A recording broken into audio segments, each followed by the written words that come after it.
Hello friends, welcome to my channel. ఎలా ఉన్నారు అందరూ? బాగున్నారా? నాకు కామెంట్స్లో చెప్పండి. ఈరోజు వీడియోలో నా ఈవినింగ్ రొటీన్ని మీకు చూపిస్తున్నాను. ఈరోజు డిన్నర్కి అయితే మిల్ మేకర్ తోటి పరాటా చేస్తున్నాను అనమాట. అలాగే పిల్లల కోసము గోధుమ పిండితోటి స్వీట్ బిస్కెట్స్ చేసుకుంటాం కదా, అదైతే చేస్తున్నాను. మా పాపకు కూడా స్కూల్ స్టార్ట్ అయిపోయింది కదా, తనకి స్కూల్కి స్నాక్ బాక్స్ కట్టాలి కదా, దాంట్లో కూడా ఉంటాయనేసి చేస్తున్నాను ఈరోజు. ఈ బిస్కెట్స్ అయితే చాలా ఈజీగా చేసేసుకోవచ్చు. దీంతో మనం స్వీట్ బిస్కెట్స్ చేసుకోవచ్చు, హాట్ కూడా చేసుకోవచ్చు అనమాట. మీకు స్వీట్ అంటే ఇష్టమా లేదంటే హాట్ బిస్కెట్స్ అంటే ఇష్టమా నాకు కింద కామెంట్స్లో చెప్పండి. నాకైతే స్వీట్ బిస్కెట్స్ అంటే ఇష్టము.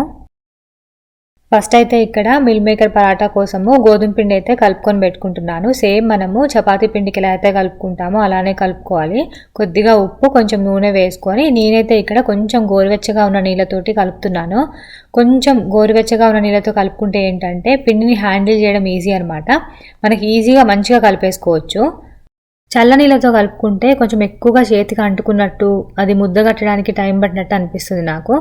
ఇలా గోరువెచ్చని నీటితో కలుపుకున్నామంటే మంచిగా మెత్తగా కూడా వస్తాయి. ఒకసారి ట్రై చేసి చూడండి. అలాగే ఈరోజు పరాటా చేస్తున్నానని చెప్పాను కదా, దానికోసము చపాతీ పిండి బాగా లూజ్గా కలుపుకోవద్దు, అలానే బాగా గట్టిగా కలుపుకోవద్దు, మీడియంగా కలుపుకోవాలి.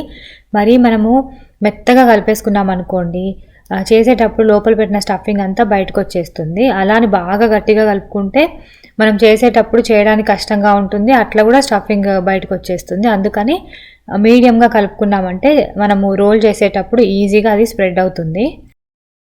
పిండి అయితే కలిపేశాను. లాస్ట్లో కొంచెం ఆయిల్ వేసుకొని పైన అంతా అప్లై చేసేసుకొని ఒక 1 అవర్ అయినా పక్కకు పెట్టేసుకుంటే మంచిగా మెత్తగా వస్తాయి. చపాతీ పిండి కలుపుకొని అప్పటికప్పుడు చేసుకునే దానికంటే పిండి నానింది అనుకోండి మంచిగా వస్తాయి చపాతీలు.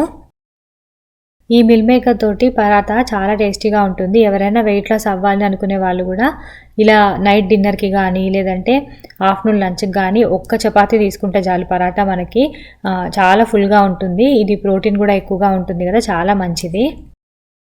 ఇక్కడైతే నేను స్టవ్ మీద వాటర్ పెట్టుకొని బాగా బాయిల్ చేసుకోవాలి. తర్వాత దీంట్లో 1 కప్పు మిల్ మేకర్ వేసుకొని ఒక 5 నిమిషాల పాటు ఉడికించుకొని స్టవ్ ఆఫ్ చేసేసుకొని వాటర్ అంతా స్ట్రెయిన్ చేసేసుకొని తర్వాత మిల్ మేకర్ బాగా చల్లారిన తర్వాత దాంట్లో ఉన్న వాటర్ అన్నీ పిండేసి మిక్సీ జార్లో వేసేసుకొని కోర్స్గా గ్రైండ్ చేసుకోవాలి వాటిని. మనకి మార్కెట్లో మిల్ మేకర్వి చంక్స్ కూడా దొరుకుతాయి. అలా దొరికితే డైరెక్ట్గా అవైతే మీరు ఇట్లా గ్రైండ్ చేసుకోవాల్సిన అవసరం కూడా లేదు. వీటిని గ్రైండ్ చేసుకునేటప్పుడు కోర్స్గానే గ్రైండ్ చేసుకోవాలి, లేదంటే పేస్ట్ లాగా అయిపోతుంది. చూసుకొని గ్రైండ్ చేసుకోవాలి. ఇక్కడ చూసారు కదా, గ్రైండ్ చేసుకున్నాను. తర్వాత స్టవ్ మీద ఒక ప్యాన్ పెట్టుకొని కొంచెం ఆయిల్ వేసుకోవాలి. ఆయిల్ వేడెక్కిన తర్వాత సన్నగా కట్ చేసి పెట్టుకున్న ఆనియన్ ముక్కలు, పచ్చిమిర్చి ముక్కలు వేసుకొని ఫ్రై చేసుకోవాలి. తర్వాత దీంట్లో మనం గ్రైండ్ చేసి పెట్టుకున్న సోయా చంక్స్ కూడా వేసేసుకొని కొద్దిగా ఉప్పు, కొంచెం పసుపు, అల్లం వెల్లుల్లి పేస్ట్ ఇవన్నీ వేసుకొని ఫ్రై చేస్తున్నాను. ఇక్కడ నేను కొంచెం కారం కూడా వేసుకొని ఫ్రై చేసుకుంటున్నాను. ఒక 10 నిమిషాల పాటు ఇలా ఫ్రై చేసేసుకోవాలి. ఇలా బాగా ఫ్రై చేసుకున్న తర్వాత లాస్ట్లో కొంచెము జీలకర్ర పొడి, ధనియాల పొడి, కొంచెం గరం మసాలా ఇవన్నీ వేసుకొని మరొక 5 నిమిషాల పాటు ఫ్రై చేసుకోవాలి. లాస్ట్లో దీంట్లో కొంచెం కస్తూరి మేతి వేస్తున్నాను. నా దగ్గర ఈరోజు కొత్తిమీర లేదు. కొత్తిమీర ఉంటే మాత్రం ఖచ్చితంగా వేసుకోండి, చాలా బాగుంటుంది కొత్తిమీర వేసుకుంటే పరాటాలోకి. మీరు ఎప్పుడైనా ట్రై చేశారా ఇలా మిల్ మేకర్తో పరాటా? చాలా టేస్టీగా ఉంటుంది. దీన్ని పికిల్తో కానీ ఏదైనా రోటి పచ్చడితో కానీ తింటే చాలా బాగుంటుంది. నార్మల్గా ఈ పరాటాలు చేస్తుంటే లోపల ఉన్న స్టఫింగ్ అంతా బయటకు వచ్చేస్తుంది, లేదంటే సరిగా పొంగవు కదా. ఇక నేను 2 వేస్లో చూపిస్తున్నాను. నార్మల్గా మనం ఎప్పుడు చేసుకునేటట్టే రౌండ్గా ఒకటి చేశాను, ఇంకొకటి మన స్క్వేర్ షేప్లో కూడా చేసుకోవచ్చు అనమాట. ఇలా రౌండ్గా చేస్తే సరిగా రాదు అన్న వాళ్ళు ఇలా స్క్వేర్ షేప్లో ట్రై చేయండి. ఈజీగా చేసుకోవచ్చు, మంచిగా పొంగుతాయి, చాలా బాగుంటాయి అన్నమాట. మనం నార్మల్గా రౌండ్గా చపాతీ చేసుకున్నట్టు చేసేసుకొని లోపల స్టఫింగ్ పెట్టేసి మధ్యలో అది స్క్వేర్ షేప్లో అనుకోవాలి. తర్వాత దీన్ని చుట్టూ కొంచెం వాటర్ అప్లై చేసుకొని స్క్వేర్ షేప్లో దాన్ని ఫోల్డ్ చేసుకోవాలన్నమాట. మీరు వీడియోలో చూడండి, క్లియర్గా అర్థమవుతుంది మీకు. ఎవరైనా ఫస్ట్ టైం ట్రై చేస్తున్నట్లయితే ఇట్లా స్క్వేర్ షేప్లో ట్రై చేయండి, చాలా ఈజీగా చేసుకోవచ్చు. స్టఫింగ్ కూడా అసలు బయటికి రాదు. చుట్టూ మనము వాటర్ని అప్లై చేసుకున్నాం కదా, దానివల్ల మంచిగా ఇది స్టిక్ అయిపోతాయి అన్నమాట ఒకదానికొకటి. స్టఫింగ్ కూడా అప్పుడు బయటికి రాకుండా ఉంటుంది. మంచిగా ఇలా 4 వైపులా ప్రెస్ చేసేసుకొని కొంచెం పొడిపిండి వేసుకుంటూ స్క్వేర్ షేప్లో చేసేసుకోవాలి. అలాగే చపాతీని రుద్దుకునేటప్పుడు బాగా ప్రెస్ చేస్తూ రుద్దొద్దు. అలా చేస్తే ఏంటంటే లోపల ఉన్న స్టఫింగ్ అంతా బయటకు వచ్చేస్తుంది. పైన స్మూత్గా చేసుకోవాలి. ఇలా చేసుకున్న తర్వాత చపాతీ పెనం మీద వేసేసుకొని 2 సైడ్స్ మంచిగా ఫ్రై చేసుకోవాలి. ఫ్రై చేసుకునేటప్పుడు ఆయిల్ కానీ బటర్ కానీ నెయ్యి కానీ వేసుకొని ఫ్రై చేసుకోవచ్చు. ఈ పరాటాలకు ఎప్పుడైనా సరే కొంచెం ఆయిల్ ఎక్కువగా వేసుకొని ఫ్రై చేసుకుంటేనే బాగుంటాయి. అలాగే ఇవి ఫ్రై చేసుకునేటప్పుడు స్టవ్ని మీడియం ఫ్లేమ్లో పెట్టుకొని ఫ్రై చేసుకోండి.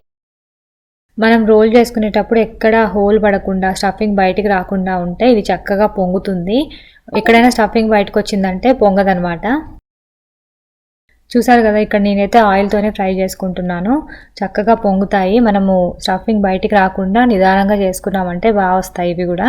ఒకవేళ స్టఫింగ్ బయటకు వచ్చినా కూడా పొంగకపోయినా సరే ఇవి సాఫ్ట్గానే ఉంటాయి. చూసారు కదా, చాలా ఈజీగా చేసుకోవచ్చు. ఇంకొకటి నేను రౌండ్ షేప్లో కూడా చేశాను. అది కూడా సేమ్ ఇలాగే అనమాట. మధ్యలో స్టఫింగ్ చేసుకొని ఫోల్డ్ చేసుకుంటాము. చూసారు కదా, ఇదనమాట ఈరోజు మా డిన్నరు. మిల్ మేకర్ పరాటా అయితే తినేసాము. ఇవి 2 కంటే ఎక్కువ కూడా తినలేము, చాలా ఫుల్గా అనిపిస్తుంది. దీన్ని ఈరోజు పికిల్తో తిన్నాము. గోధుమ పిండితోటి బిస్కెట్స్ చేశాను అని చెప్పాను కదా. డిన్నర్ అయిపోయిన తర్వాత మా పిల్లల్ని పడుకోబెట్టి తర్వాత నేను స్టార్ట్ చేశాను అనమాట. మా పిల్లలు పడుకున్న తర్వాత అయితే ప్రశాంతంగా చేసుకోవచ్చు. వాళ్ళు మెలుగుతో ఉన్నప్పుడు చేయాలంటే ఇంకా కిచెన్లో నేను ఒక పెద్ద యుద్ధమే చేయాలి. వాళ్ళు ఊరికే కిచెన్లో వస్తారు, డిస్టర్బ్ చేస్తూ ఉంటారు. పడుకున్నాక అయితే కొంచెం ప్రశాంతంగా చేసుకోవచ్చు. ఇక్కడైతే నేను ఒక 2 గ్లాసెస్ గోధుమ పిండి తీసుకున్నాను. దీనికి ఒక 4 స్పూన్ల బొంబాయి రవ్వ అయితే వేసుకుంటున్నాను. మీరు తీసుకున్న పిండి క్వాంటిటీని బట్టి ఈ బొంబాయి రవ్వని అడ్జస్ట్ చేసుకొని వేసుకోండి. ఎక్కువ వేసుకోవద్దు, ఒక 1 to 2 స్పూన్స్ వేసుకుంటే సరిపోతుంది. తర్వాత దీంట్లో నేనైతే ఇక్కడ వేడి చేసుకున్న బటర్ ఉంటుంది కదా, ఆ బటర్ వేసుకొని పిండికంతా బాగా పట్టించేసేయాలి. ముందే మనము పిండికంతా బాగా కలిపేసామనుకోండి, ఇది మనం ఇట్లా ముద్ద కట్టి చూస్తే అది కొంచెం ముద్ద కట్టాలన్నమాట. అప్పుడైతే మనకి మంచిగా క్రిస్పీగా వస్తాయి బిస్కెట్లు.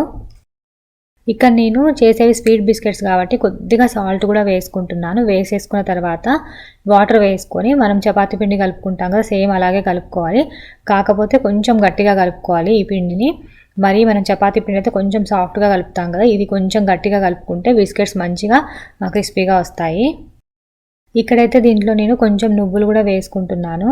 వేసేసుకొని మంచిగా చపాతీ పిండిలాగా కలిపేసుకొని ఒక 10 నిమిషాల పాటు పక్కన పెట్టేసుకోవాలి.